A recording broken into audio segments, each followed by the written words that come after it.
Hello everyone, I am so excited to be filming today's video.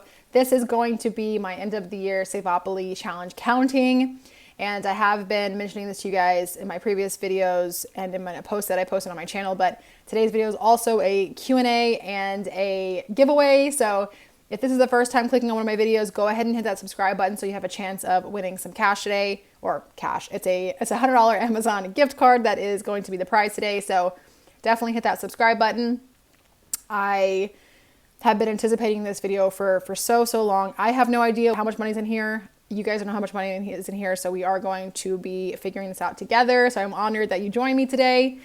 And as I mentioned in my post for my giveaway, I will be doing this video as a premiere. So as you guys are watching this video, I am also watching this video, and I will be looking at the comments to see who most closely answers the question correctly. So I just kind of wanted to go over the rules again really quick and go over the gist of this video so you guys have a really clear understanding of what's going to happen today. So the whole idea of the giveaway is I'm going to ask you guys a question, and I'm going to be looking for the closest correct answer. So I'll be doing that in the very beginning of the video, and I'm going to give you guys some time to answer in the comments while I do my Q&A that you guys have asked me. And at the very end, I will actually be doing the counting. So again, as I'm looking at the comments, I'm looking to see who most closely answers the question correctly first. That being said, I want to go ahead and just dive right into this because I'm so excited. I hope you guys are getting logged on. As y'all are getting logged on, I think I'm going to post the question in the comments as well, so that if you are logging on kind of later on in this video, that you can see the question as well and have an opportunity to win the prize.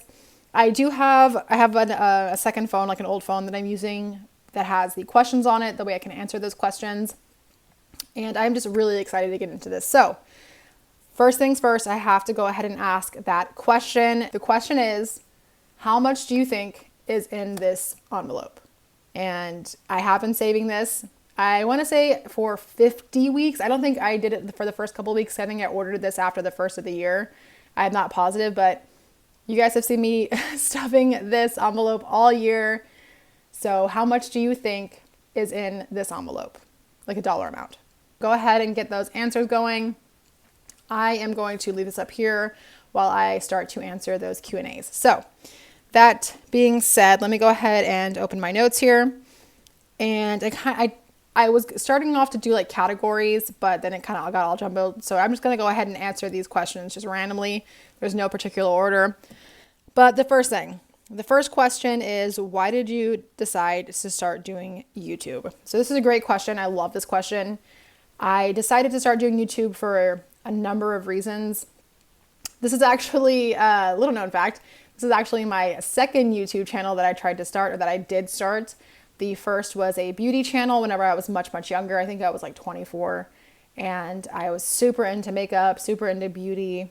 I was really good at it, honestly, but the whole being on camera, like having my face on camera thing, just did not fare well with me at the time. I don't know, it didn't work out, needless to say. But this is the second time that I have started the YouTube channel, so it is something that I had tried to do in the past and I wanted to be successful at. So that was one of the motivating factors. Another factor that motivated me to decide to start YouTube is that I wanted to do a second side hustle. Like I wanted to have a second source of income coming in. And this was one of the things that I thought I could do pretty well because it's something that I was already doing off camera. So I figured it would translate pretty well on camera. And I just wanted to create some side money. That way I could travel and do all these extra things aside from paying bills. So that was my second motivating factor. And then the main factor for wanting to start a YouTube channel is the support that I had from my boyfriend. He's just incredibly supportive of me and everything that I want to do. And, you know, he just kept saying, like, if everyone's doing it, like there are people that are starting these channels every single day and they turn into these massive, you know, followings. And it just takes actually going out there and doing it in order to be successful. So, you know, he just kind of helped me along. He was helping me do Final Cut and Canva, just being super supportive. And with that support, I really felt like I could do it. So that's why I started doing it. So that kind of answers that question. Oh, actually, I forgot. So The first person that I ever watched here on YouTube, their channel is another reason why I started doing YouTube, and her name is Pink Budgets. I'm sure a lot of you know who I'm referring to because she's really, really big in this community. But I loved her aesthetic. I loved the like soft ASMR type vibes that she was giving, and she was one of my other like motivators. So just putting that out there. Okay, second question. What has been your biggest accomplishment on YouTube thus far? And this is a question by Vicky Thinks. I love Vicky Thinks. She is steady supporting my channel. She's such a positive supporter here on my comments and stuff. And I just want to give her a shout out. I'm going to give a few shout outs here in this video, but she's incredible. Love her. So thank you, Vicky Thinks. You're amazing. But my biggest accomplishment thus far would have to be just whenever you guys comment under my videos and you say like, man, that was so inspiring, or your videos inspire me to want to budget, or I don't know, just being an inspiration for other people, I think is the biggest reward that I've come across so far, because it's so much bigger than me, and I appreciate it so much. Like, if I'm able to help others by doing something that I just like to do, that's the greatest gift that I think you could ever have. So I think that's been my biggest accomplishment, just you guys appreciating my content, and more than that, like inspiring you to do your own budgeting. So thank you for commenting. Like, y'all are amazing. Y'all keep me motivated to do this. So thank you. But that would probably be my biggest accomplishment. Next question. What are some low income savings challenges that you would suggest besides the penny challenge and the 100 envelope challenge? This is from The Great Blah. Love that handle name. Very, very cute. I have a few here, and I went and did some research. I will link the ones that I'm talking about below for you as well. That way you have like links to click on. A few of them don't have links, like the $1 and $5 challenge. Those I highly recommend because they're easy, and if you're not familiar with them, what you do is any money you have left over in your cash envelope, so these are things like gas, groceries, spending, coffee, the things that you use on a daily basis. Any of the ones that you have left over, you put away in one envelope, and any of the fives you have left over, you put away in another envelope, and then that accumulates and racks up, and then you use that money that you've already actually budgeted. So it's not any extra money that you're budgeting outside of your normal budget, which is the great part. And you're using that to save up, to basically like do whatever else you want with that money. So highly recommend the $1 and $5 challenge. I also found a couple on Etsy. So there's the small budget Saveopoly challenge by Savvy Budgets.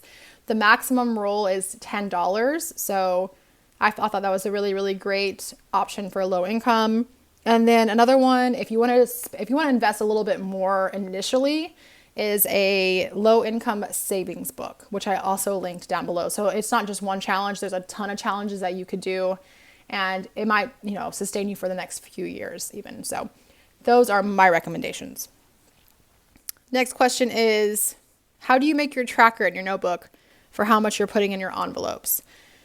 And I got the idea, or like the template of my tracker probably from Pink Budgets, because again, she was the first person that I watched, and I really liked the way that hers was laid out. But I did tweak hers to make sense for my own budget. So she was kind of the template that I used, and then I just was like, okay, well, she has this many sinking funds, but I need this many. Or like, she has these bills, but I have these bills. So I took that idea of bills, cash envelopes, and sinking funds, and then I made her tracker basically my own. So that's how I did that. Next question. Oh, and this is about my job, which to be completely honest, you guys, I could do an entire video about serving. And if you guys wanted that, I would absolutely do that for you. Like the pros, the cons, like my experiences. I've been in this industry for over a decade, and I have a lot of experience. I have a lot of opinions. And if you guys wanted a video, just let me know. But these next questions are about my job. The first one is, have you ever received counterfeit money as a server, or has it happened to the restaurant that you work at, and what was done about it? And then the next question that this person asked was, or if not, what's the biggest tip you've ever gotten and how? And this is Sky Savings. So yes, I have. The answer to the first question is yes, I have received counterfeit money. It's happened to me twice that I know about. And the first time it was, I had deposited money at the bank and they sent me a letter back stating that the money I had deposited was counterfeit, and that unfortunately, just basically saying like, we're not, like that's it. Like we're keeping this money because it's counterfeit and you're out like, it was $100 bill. So you're out $100.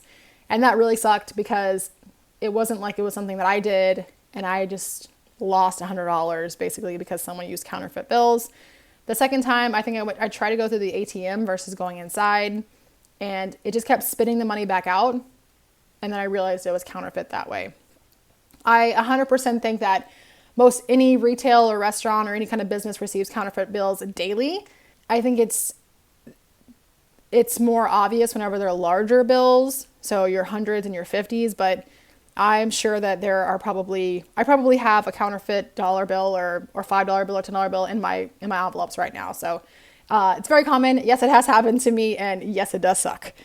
For the second question, my biggest tip that I've ever received, like I said, I've been doing this for a very long time, so I can only think of the ones that I've had recently, but the biggest one probably has to do with a contracted party. So people come in and they rent out a certain number of tables, basically like it's called, we say like a 50 top or 100 top or a 30 top, which means that it's 30 people, 50 people, 100 people.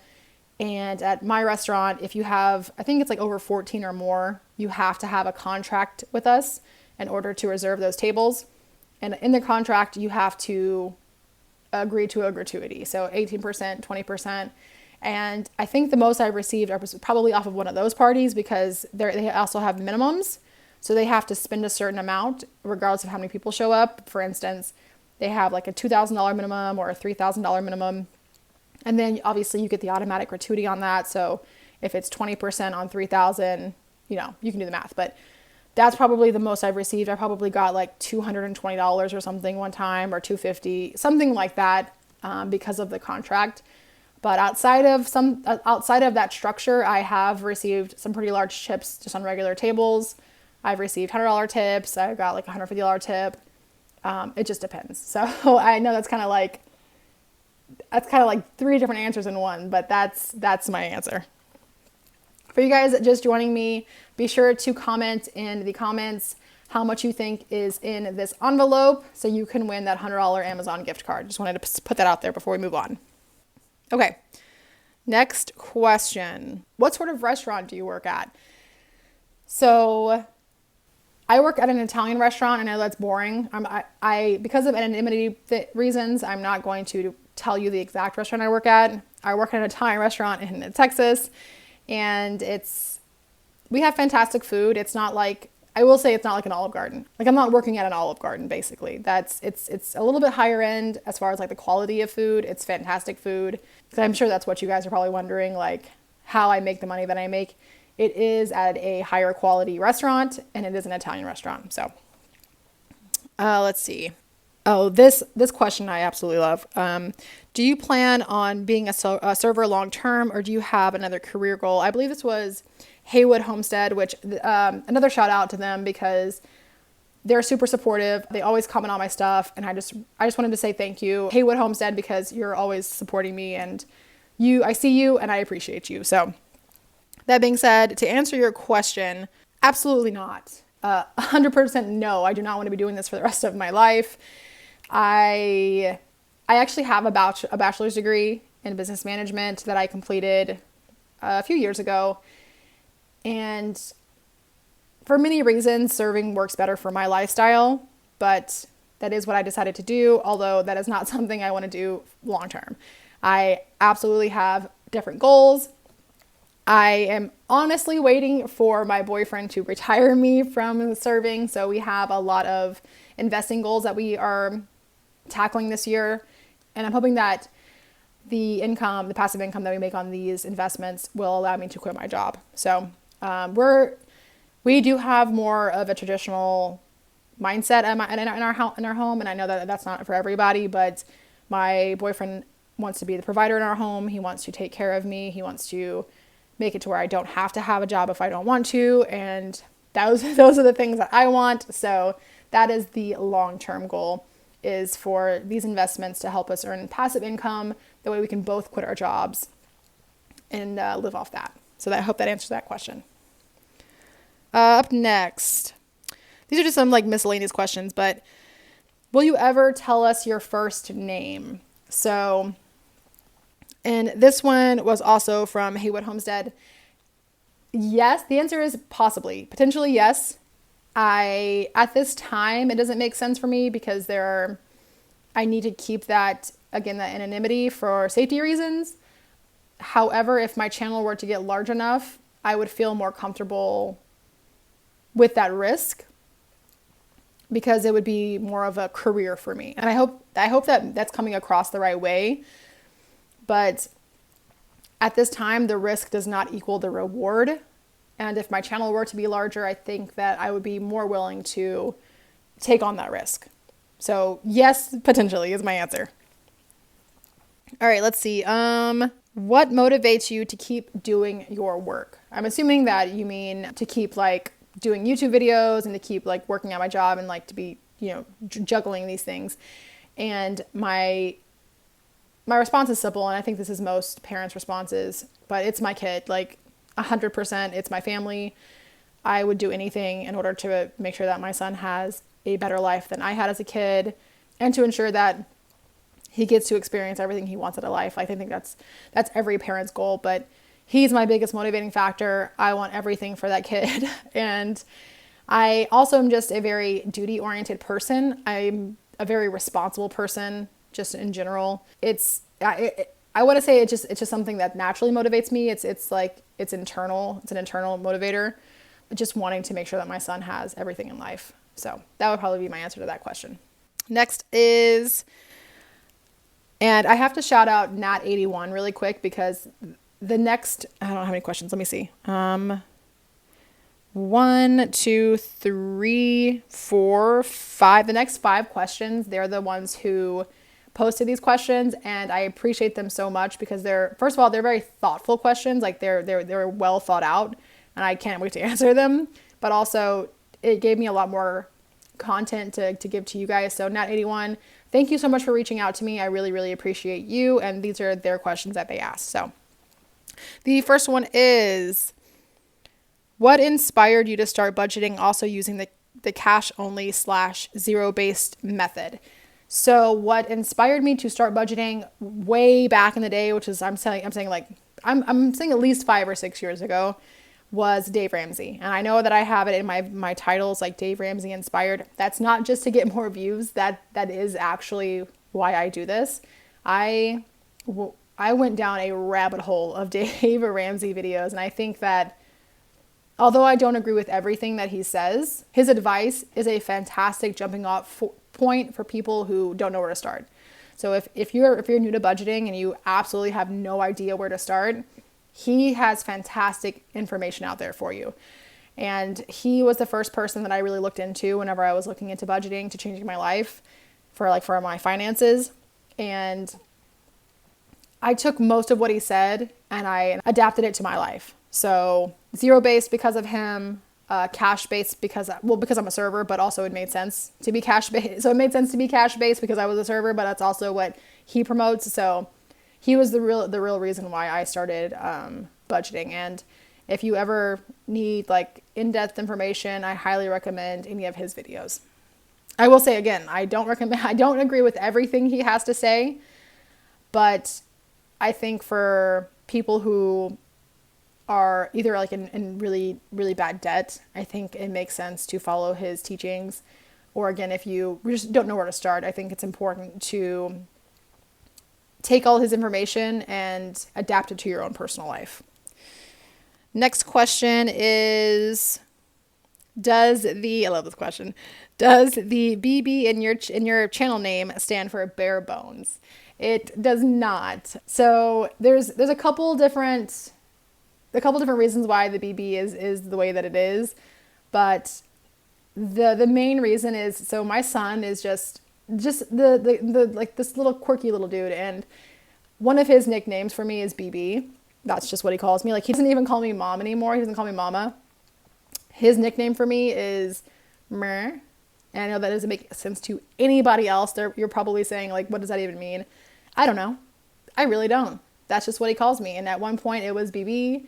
And so I took it and I ran. So the BB that's a nickname that my son used for mama, I guess. Let's see. Next is, were you nervous to start your YouTube channel?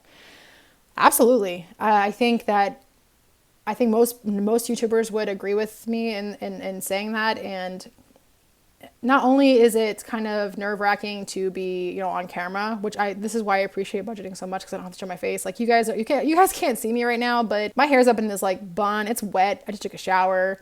It may look like nice over here. I got sweats on. Like, I didn't have to show my face, and I think that kind of alleviated some of the nervousness, but still being on camera definitely is kind of nerve-wracking.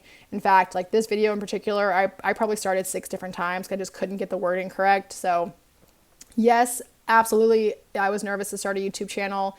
It also had to do a lot with the learning curve that it takes in order to post videos. So for instance, figuring out Final Cut whenever I was editing videos, using Canva to do my thumbnails. And it was a learning process, and it's not impossible. I'd say that the barriers to entry are very, very, very low. I think anyone could absolutely do it, but it does take discipline. So that is what I would say. You can do it 100%. Anybody can do this. And I think that's what I learned in this budgeting community. And that's why I love the budgeting community, is because even as far as like barriers to entry, as far as like any YouTube video, it's low, but especially I feel like in the budgeting community, because we're just people. We're not necessarily influencers. Like, we just put our entire lives out here. And I think it's just really down to earth in this community. And that's one of the reasons why I wanted to be a part of it, was because I just saw regular people, regular moms, regular women, regular men, like out here just putting, their finances on stage. And they were just being super raw and real and upfront. And it was definitely something that I was like, you know what? If they can do it, I can do it.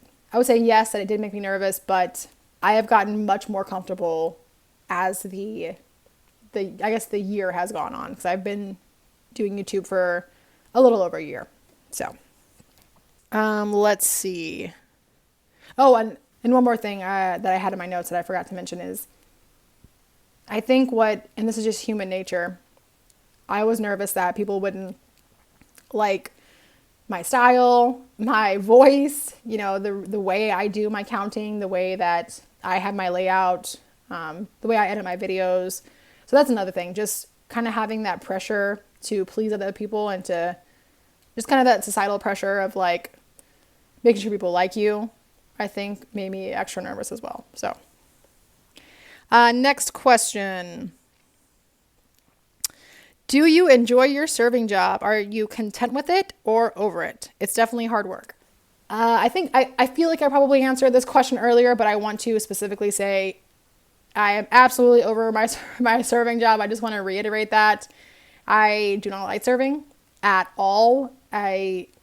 If I'm being completely honest, I think that serving can be an extremely toxic culture, and it definitely has shown me a side of humanity that I don't like. It's like people treat others very poorly in the service industry, and unfortunately that's something that you will come across if you are in the industry, and it sucks. But I am definitely over my job. I would love to be doing anything else, but at this moment it makes the most sense for my life. That way I can have time with my kiddo and still pay my bills. So I do it for him. I do it so that I can be, I can tuck him in at night. I can take off anytime I want to. It's a very flexible job, which is one of the things I would actually say is a pro on my list, but it's very mentally draining and emotionally draining. And I cannot wait to get out of the service industry. So, let's see. Would you eliminate, this is the last question. Oh no, I'm sorry. There's one more. Would you change out, eliminate, or modify any of your tattoos if you could? My answer is yes. The first tattoo I ever got, I got whenever I was 18, and it's supposed to say the word strength, right? Which again, you're 18, you're like, oh my God, this is profound. Like, it was not. I'll tell you that right now. Do I regret it? No, I don't regret it. At one point in my life, I was going through something, or at that point in my life, I was going through something, and it will remind me that, that I've overcome something in my life. But whatever they actually tattooed me, the way that they wrote it, the way that it was stenciled, the way that it was tattooed, it looks like strength. And I'll put the word up so you can see exactly what I'm saying. But the way that the E loops, it looks like an O, and it does not look like the word that I had wanted. So that is definitely one of the ones that if I could go back and like make sure it's clear, then I would. And the thing about tattoos is as they get older, they kind of bleed a little bit. So they kind of like mush together a little bit, and that did not help. But the other one I would say that, what was that? What was that question? It was modify. Yeah. So the one that I would modify, and I'm going to be modifying, is my half sleeve. And I'm just trying to get some line work redone. I'm trying to get the shading to look more crisp. So I love that tattoo. And if you want to see what it looks like, you can, because I posted on a short recently my vacations that I took. And in that video, you get to see, well, the back of my head, but you get to see my tattoo in that photo. So if you want to see what my tattoo looks like, my half sleeve, you can see the back of it in that photo. But I need to get the line work redone, and I need to do the shading. So those are the ones that I would probably change up. Let me just get us a sip of coffee real quick. If you guys are interested in these little cups, these are super cute. I got them on an Amazon, and I will link them in my storefront, just so you know. But for the last question, what's somewhere you haven't been but would love to go? Love this question. You guys know I love to travel. So the one place that I had planned on traveling last year that was like my top, besides Italy, or besides my Europe trip, was Seattle. That is somewhere that I cannot wait to visit. There's just something about Seattle that I follow Taylor Wynn here on YouTube. I don't know if even you guys who know who she is, but she creates beauty content and lifestyle content. She does traveling content. She's amazing. I'll link her channel down below if you want to follow her. But she lived in Seattle. I don't know. She just like made me love that city. So I really want to visit Seattle. That's probably my top one. And then I want to visit Japan, or Tokyo specifically, for my kid. So those are the two places that I would say are on like the top of my list. But thank you guys again for asking those questions. I know it's really hard for me to get as personal during my videos, mostly because I'm kind of like a one-track minded person. Like if I'm in the middle of something, if I'm in the middle of counting for like a video, it's hard for me to stop that focus in my mind and drift off to something else. So I know that I don't get as personal during my videos. I'm just trying not to like mess up my count or mess up the video, but I love getting to know you guys. I hope that you have gotten to know me a little bit with those questions, and I again appreciate you guys so much for asking them. I hope I answered them. If you guys have any other questions that I can answer in the comments, go ahead and comment those. But let's go ahead and switch gears really quick so we can get into this counting. And again, I have no idea how much is in here, and I'm so excited to find out. But that being said, at this time in the video, I am going to be turning any comments off, or if I can, I really don't know how that works. But from here on out, there'll be no more comments, because as I count the money, it's easier to see how much money's in there. So comments are getting turned off, or I'm limiting them somehow on future me is limiting them. And let's go ahead and get into this counting. This particular board is not available as I understand it, but I do have some, I do have one linked in the description box in my videos at all times if you ever are interested. So I'm just going to erase this board really quick, and I'm going to organize this money. I'm going to set that off to the side. I don't think this is organized. Let me actually slip this back in here because we are starting fresh this next year. I'm not sure. I think I'll be doing my Saveopoly challenges next year. I don't see a reason not to. And let me just, I think most of this is good, but yeah, just those few on top. Okay. So I'm going to be taking this little by little. I'll probably use my calculator because I don't want to lose count. And let's start off with some of these 20s. And now that the comments are turned off, I actually want to make my guess before I start counting. I think there's about 642 bucks in here. That would be my guess. So let's go ahead and see who is correct. All right, 20, 40, 60, 81, 20, 40, 60, 82, 20, 40, 60, 83, 20, 40, 60, 84, 20, 40, 60, 85. Okay, I take it back. That was silly of me to think that. That's 5. Is that 5? Is that right? 20, 40, 60, 81, 20, 40, 60, 82, 20, 40, 60, 83, 20, 40, 60, 84, 20, 40, 60, 80. Yeah. Okay, so that's 500. Definitely more than that in here. But we have 20, 40, 60, 81, 20, 40, 60, 82, 20, 40, 60, 83, 20, 40, 60, 80, 400. And that finishes off the 20s. Okay, let's do the 10s.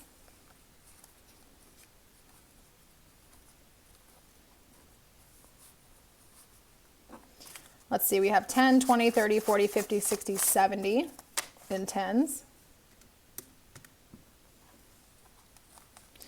If we can get to 1,000, that would be like ideal. Let's see, 5, 10, 15, 25, 35, 45, 55. Okay, that's amazing. I love that. Do the 2s. So we have $6 in 2s, which I probably will keep in there actually. I want to keep those. But $6 for 2s. And then finishing off, we have 1, 2, 3, 4, 5, $6 in 1s. So total, I was able to save $1,037 from this challenge. That's phenomenal. I mean, it's not something that I expected. I didn't know what to expect this challenge. This is the first time I ever did this challenge. So I will definitely be doing this challenge in 2023 because I absolutely want to save more money. Hopefully I can save even more next year. But that is the grand total. Again, if you want to do one of these challenges, I do have the one that I mentioned earlier. I will have that linked below, and then I will have another option just in case if you want to check that out. But that is the counting, you guys. That is so exciting. I love that. I don't know exactly what I'm going to use this money for. I kind of have an idea, but I don't really want to announce it until I know for sure. But again, I just appreciate you guys so much for following this journey with me. If you've been here since the beginning, drop it down below. Like, let me know, like, hey, I was here for that first stuffing. Because I really want to know how many of you guys were like, you know, the OGs. But I will let the winner of the giveaway know that they won, and I'll be sending that out.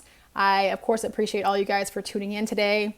I hope y'all have a great week, and I cannot wait to get into a new video for you guys next week. But until then, thank y'all so much for watching. Bye.